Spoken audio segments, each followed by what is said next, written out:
Good afternoon, friends. I am Professor Mahendra Gaikwad from JSP Nare Technical Campus, Pune, Department of Mechanical Engineering.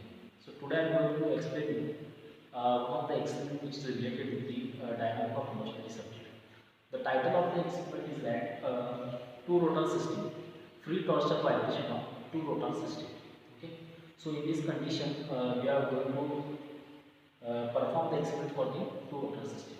So coming to the construction part, here you can observe that it is a frame. Here you can observe that it is a frame, and the two rotors are attached at the both ends. You can see observe here is a disc, or you can say that these are the rotor. That is called is a rotor A, and here is another disc called rotor. That is called is a rotor B. So these rotors are fixed at the end inside with the use of the bearings, and in between a shaft is there. So the shaft is fixed inside that bearings. So this shaft is fixed, and as we are performing free torsional vibration, this is what we are going to disturb that system. We are going to disturb that system. It's called as a free vibration. And torsional is what? One end we can twist to be, both the ends we can twist to be one after another, so that there will be a torsion vibrations will be created. So as far as concerned, here you can observe that arm is provided. So for this A, arm is provided. On that arm, I will attach the beads. On that arm, I will attach the beads. Okay. So this was about the complete construction. Okay. So coming back to the specification point of view. Okay. So these discs have got certain dimensions and certain limits. So that is called disc A and disc B, as I have discussed already. So the mass of the disc A is about, if you consider it is about 2.8 kg, and mass of that disc is around 2.2 kg. And the diameter, if you consider, is about 225 mm, and that diameter, if you consider, is around 130 mm. Okay, and the length of entire shaft is around 175 mm or 125 mm. So for the both conditions, we can take. We can first loosen the shaft, that will be around 175 mm, and once we can tighten the shaft, that will be around 125 mm. Okay, so these are the two conditions of it. So here the weight will be attached. Okay, and I will disturb this system into the oscillation number. So the number of oscillations will be recorded for the particular time. So I will use the stopwatch, and the total number of oscillations will be recorded with the use of that stopwatch. Okay, I hope this performance is clear to you. So coming back to the calculation part of this experiment, what exactly we are going to do by this experiment?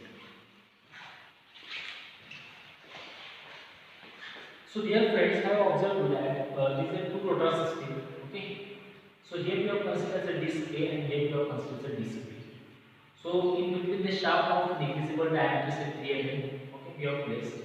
So here you can see that all the specification dimensions. Once again, I have given that diameter A 225 mm, diameter of B 190 mm, mass 2.8 kg, mass of B 2.2 kg, and the diameter of this shaft 3 mm, length 940 mm, and weight. So here at the mass we are going to attach, so that will be about 500 gram, or you can say that 0.5 kg. Or somewhat I will attach another mass of 1000 gram, or you can say that 1 kg. So that weight I can attach and it will be rotational numbers. So once we have obtained the number of oscillations, suppose say we have obtained the numbers of oscillations for the time interval of second, 6 second or 8 second. So that is nothing but our experimental frequency. What we have recorded on the particular performing experiment, that are the experimental frequency.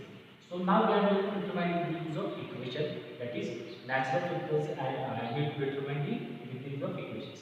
So Kt is nothing but the torsional stiffness of that shaft. So GIP upon L. So what is this G is nothing but the modulus of rigidity. So here we have used as a steel material. So for the steel material we can substitute the modulus of rigidity value there.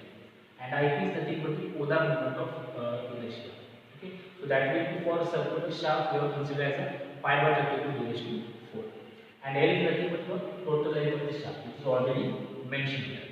So with this condition, second point I can determine as, that is mass moment of inertia for the case of rotor A. So that is nothing but ma, mass of rotor A, diameter of rotor A square by A.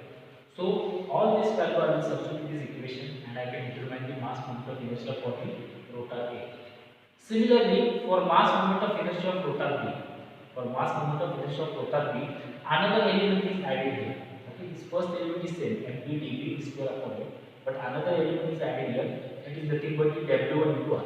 So this W1 is nothing but the mass which we are attaching to the R, and R is the radial distance at which we have added that mass. Okay, so W1 for 500 gram, or you can say that for 0.5 kg, I will substitute here, and radius I will consider as a 135 mm. I will measure, and that is found to be 135 mm. So further, so determine IB and IA. So next thing I will determine the theoretical frequency. So that is nothing but 1 upon 2 pi kT IA IB. So kT value I will substitute here, IA and IB I will substitute, and from this equation I will determine the theoretical frequency.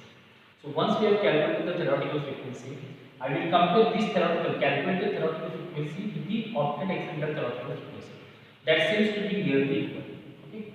So this was the part about the determining the natural frequency for free torsional vibration of the rotor system. So second thing is that location of the node. I need to determine the node point on this particular shaft. Where is the exact node point will be located. So for that I will consider as a length of rotor A is nothing but LIB upon IA plus IB. So with the use of that equation, IA is nothing but IB. To substitute that values, we can determine LB. Okay. So from these two equations, we can determine the exact node point of that particular shaft. Okay. So this was the whole experiment which is related to the free torsional vibration system. Okay. I hope you are clear with these observations. I hope you are clear with this calculation.